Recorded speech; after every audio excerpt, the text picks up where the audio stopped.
एक बार राधा स्वामी जी महाराज आगरा में थे सदगुरु के रूप में। जब थोड़ा और कम करो भाई, आवाज कम करो। एक बहन जी आई राधा स्वामी जी महाराज के पास, कम करो हो। ऑपरेटर कौन है उसका, कोई है वहां? कम करो बच्चा। उसने कहा हुजूर, जब हम भजन पर बैठते हैं तो हमारी सूरज झटका मारती है, ऊपर चढ़ती नहीं, सब सुनाई झटका मारती। राधा स्वामी जी महाराज मुस्कुराने लगे।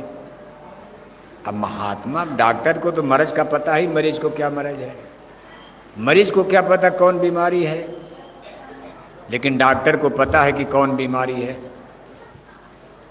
ऐसे ही गुरु को तो सब पता कौन मन का विकार है। राधा स्वामी जी महाराज ने कहा ठीक है, ठीक हो जाएगा। अगले दिन सुबह सुबह उसके घर पहुंच गए।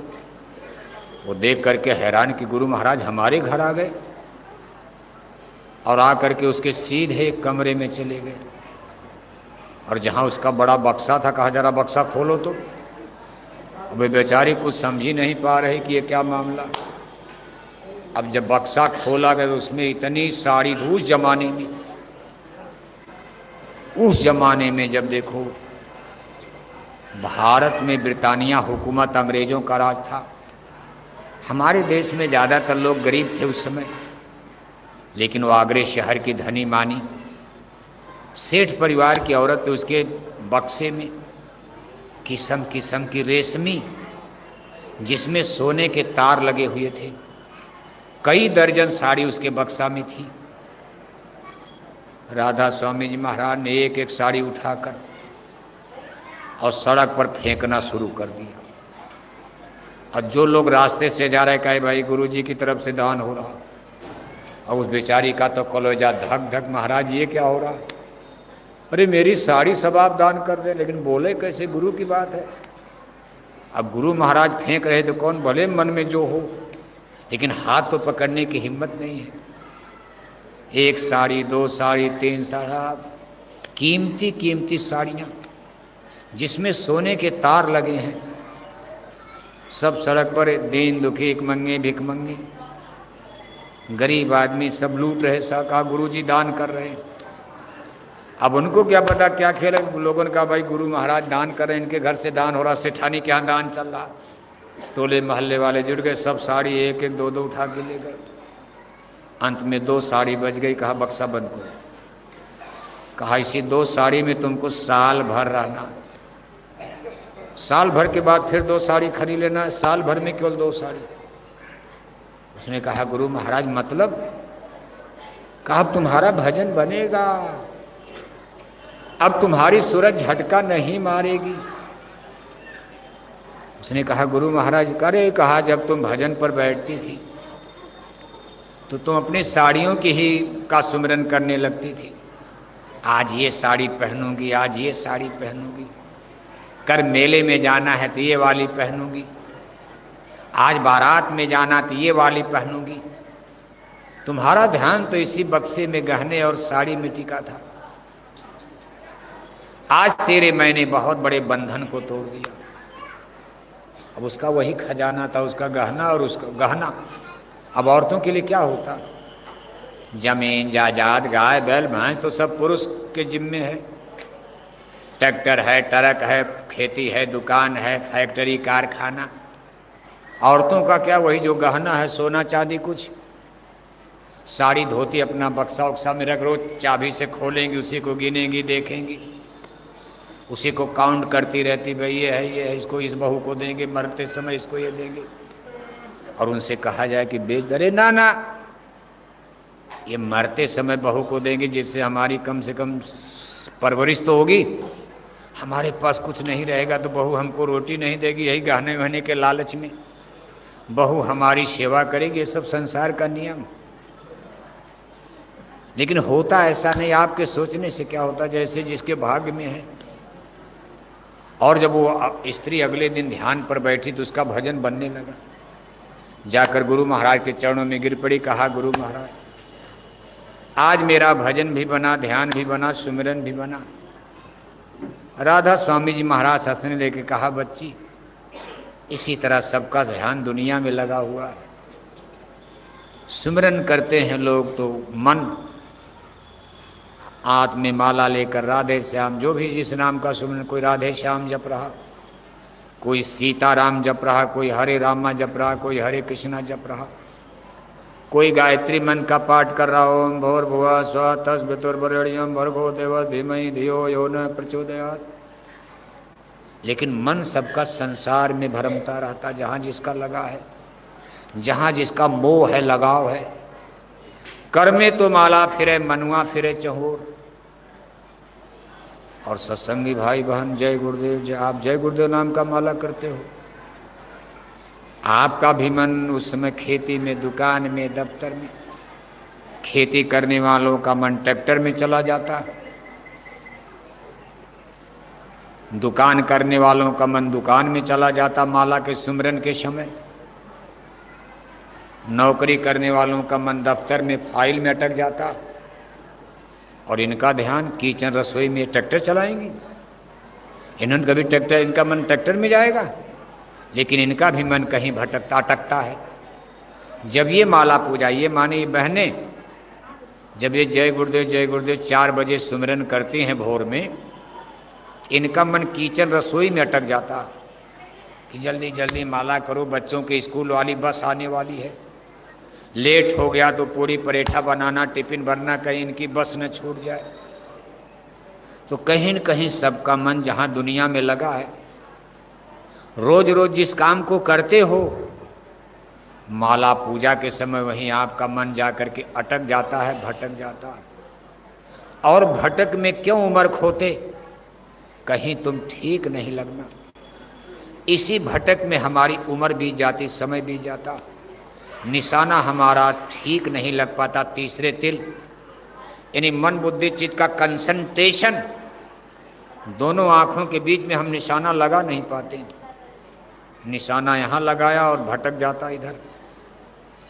और जब तक निशाना सही नहीं लगेगा तो घंटे संग की आवाज़ सुनाई देगी, इधर तो सुनाई नहीं देगी, किचन में सुनाई देगी। मन तो आपका किचन में है तो आवाज़ कहाँ सुनोगे, कान में उंगली डाले हो। मन आपका किचन में है, ट्रैक्टर चला रहा, ट्रक चला रहा। इसी को कहते भाई ये मन का खेल, मन बुद्धि चित्त का कंसंट्रेशन। और ये सबकी समस्या है, सबके लिए समस्या, यही मन समस्या है। इसी मन ने ही तो आज सारे संसार की ख्वारी कर दिया। और मन सबका एक ही है, चाहे हिंदू का, मुसलमान का, सास का, बहू का, बाप का, बेटे का, चाचा का, चाची का, भाई का, भतीजा का, साहब का। इंजीनियर बन गए, डॉक्टर, लेकिन मन थोड़ा न बदल पाते हैं। मन का स्वभाव और संस्कार गुणों पर आधारित। आकर 4 लक्ष 84 योनि भ्रमति जीव अविनाशी, फिर सदा माया कह प्रेत, काल कर्म स्वभाव गुण घेरो। कर्म पाप और पुण्य, कर्म स्वभाव संस्कार, और गुण सतोगुण रजोगुण तमोगुण, और काल चक्र, इसी के बसे बहुत सारी आत्माएं यहाँ चक्रे मार रही, टकरे मार रही। इन सब बंधनों से आपको निकलना पड़ेगा। और जब धरती पर संतों महापुरुषों का सत्संग आपको मिलता रहेगा, तब हमारे आपके पवित्र कर्म बनते रहते। सत्संग का मतलब ही है कि अच्छे कर्म करने का संदेश हमको आपको शिक्षा मिलती, और अच्छे मार्ग पर चलने वाले ही अपना स्पिरिचुअल डेवलप, अपनी आत्मा का विकास कर सकते, आत्मा को जगा सकते। यानी कोई भी स्पिरिचुअल एक्सपेरिमेंट, आध्यात्मिक साधना, कसरत, अभ्यास, पूजा पाठ, भजन, भक्ति, पवित्र मन वाले ही कर पाएंगे। निर्मल मन जन सो मोहि पावा, मोहि कपट छल छिद्र न भावा। और इस संसार जगत में मन को शुद्ध करने का एक ही संगम है, एक ही गंगा जमुना प्रयागराज है। जिसको संतों का सत्संग कहा जाता है, स्कूल का सुन समझे जन मुदित मन, मज्जहि अति अनुराग, लहें चार फल छत्तन, संत समाज प्रयाग। संतों के चरण, संतों के समागम, संतों का सत्संग, चलता फिरता सचल प्रयागराज। एक प्रयागराज तो इलाहाबाद आपको जाना पड़ेगा, और एक प्रयागराज आपके गांव में सत्संग हो रहा, संत समागम, तो समझ लो ज्ञान मंदाकिनी आपके गांव में बह रही, आपके दरवाजे। उसमें बैठ करके आप मंदाकिनी में, पवित्र मंदाकिनी में गोता लगाओ। निर्मल मन जन सो, निर्मल मन, सत्संग जल जो कोई पावे, मैल आई सब कट कट जावे। मन की काई धुलेगी, मन का मैल धुलेगा। Good idea, good behaviour, good thinking, अच्छी सोच, अच्छा चिंतन, अच्छा विचार, अच्छा स्वभाव संस्कार जन्म लेगा। अच्छा सोचने लगोगे, अच्छा करने लगोगे, अच्छा चिंतन और विचार करने लगोगे जब कुछ दिन सत्संग सुनोगे। एक दिन में नहीं, एक दिन में तो बच्चे काका गागा नहीं पढ़ पाते। कहा बहुत काल जब कर सत्संगा, तब हुई हैं सब संशय भंगा। लेकिन अब ये कलयुग है, कलयुग विचित्र युग है, अच्छा भी है बहुत खराब भी है। अच्छा इसलिए है कलयुग कि काल और दयाल प्रभु के बीच में जो एग्रीमेंट हुआ ये संतों के हिस्से में आ गया। इसलिए कहा कलयुग सुम जुगयान नहीं, ये कलयुग में संत पधारेंगे। इसलिए परमार्थी लोगों के लिए कलयुग बहुत अच्छा है। सतयुग त्रेता द्वापर बीता, कोई न जानी शब्द करीता।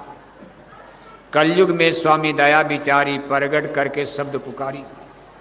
सुरस शब्द का भेद ये मत, संत मत जो सीधे अलख अगा अनामी सतलोक का भेद दे रहा, ये प्रगट रूप से कलयुग में संत जारी करेंगे जब जब कलयुग आएगा। सतयुग त्रेता द्वापर में काल मत चलेगा। इस हिसाब से परमार्थी दृष्टिकोण से कलयुग अच्छा है। लेकिन भौतिक दृष्टि से अगर देखा जाए तो कलयुग खराब भी है। इसमें लोगों की मना स्थिति बहुत बिगड़ जाएगी। साधु संत महात्माओं का सत्संग, संत तो रहेंगे, लेकिन समस्या है कि धर्म कर्म से लोग दूर होने लगेंगे। इसमें लोगों का कर्म बिगड़ जाएगा, धर्म बिगड़ जाएगा। और पूजा पाठ लोग करेंगे भी, तामस धर्म, अशुद्ध धर्म। अशुद्ध धर्म का मतलब, तामस धर्म का मतलब कि मंदिर में टन टन घंटी घंटा बजाए जा रहे, हरे रामा हरे कृष्णा कीर्तन गाए जा रहे, पूरे माथे भर चंदन तिलक टीका लगाए जा रहे, गंगा गोदावरी महाकुंभ नहाए जा रहे, रात भर अखंड रामायण पढ़े जा रहे, जय श्री राम नारा लगाए जा रहे, और 1-1 किलो मछली, 10-10 बोतल शराब, 1-1 किलो अंडा। इसको तामस धर्म कहा गया रामायण में। हम नहीं कह रहे, हमारे गुरु महाराज ने शाकाहारी धर्म तो अब नारा लगाया। रामायण तो 500 वर्ष पहले बादशाह अकबर के राज में लिख दी गई। उसमें भी गोस्वामी महाराज ने संकेत किया कि कलयुग में लोग आगे अब तामस धर्म करेंगे। तामस धर्म करें नित, जब तब व्रत मतदान, देव न बरसे धरन पर बुझे न जा मैदान। तामस अशुद्ध धर्म, धर्म का, सनातन धर्म का किसी को ज्ञान नहीं होगा। पूजा सब करेंगे, मंदिर में सब जाएंगे, देवालय शिवालय गंगा जमुना तीर्थ मूर्त तो करेंगे, बड़े बड़े धार्मिक यज्ञ अनुष्ठान होंगे, कथा होगा, कीर्तन होगा, मंगल गीत होंगे, लेकिन ये सब तामस धर्म यानी अशुद्ध धर्म होगा। इसमें हिंसा हत्या का बोलबाला हो जाएगा। भक्षा भक्ष, खाने वाला जो भी खाएंगे, जो नहीं खाने योग्य मनुष्य वो भी खाने लगेगा, और इससे लोगों का तन मन अशुद्ध हो जाएगा। इसलिए परिणाम क्या निकलेगा? इन सारे पूजा पाठ के बाद भी इनका मन शुद्ध नहीं होगा, क्योंकि नकली साबुन से कपड़ा तो गंदगी जाएगी नहीं। जब धर्म ही तामस हो गया, इन धर्मों के करने का मनुष्य को कोई लाभ मिलने वाला नहीं। फिर दिन ब दिन समाज की स्थिति बिगड़ती जाएगी, मनुष्यों का चाल चलन आचार विचार बिगड़ता जाएगा। संत महात्मा समझाते रहेंगे लेकिन दुनिया बिगड़ती जाएगी, सबके पाप के घड़े भर जाएंगे और मालूम पड़ेगा कि अब धर्म ही खत्म हो जाएगा। तो भगवान भी देखो कोई चीज है, कोई न कोई भूमिका निभाते हैं। ऐसा खेल कुदरत का होता जिसको आदमी समझ नहीं पाता। यानी मन किसी के द्वारा परमेश्वर की तरफ से कोई न कोई ऐसा धरती पर रावण की तरह पैदा हो जाता, सारी दुनिया उसके सामने मजबूर हो जाती। लोग समझा रहे, सारे संसार की दृष्टि अब रावण पर पड़ गई कि अगर रावण सीता को वापस कर देंगे, युद्ध नहीं होगा, दुनिया बच जाएगी। रावण अगर वापस नहीं करेंगे तो महायुद्ध हो जाएगा।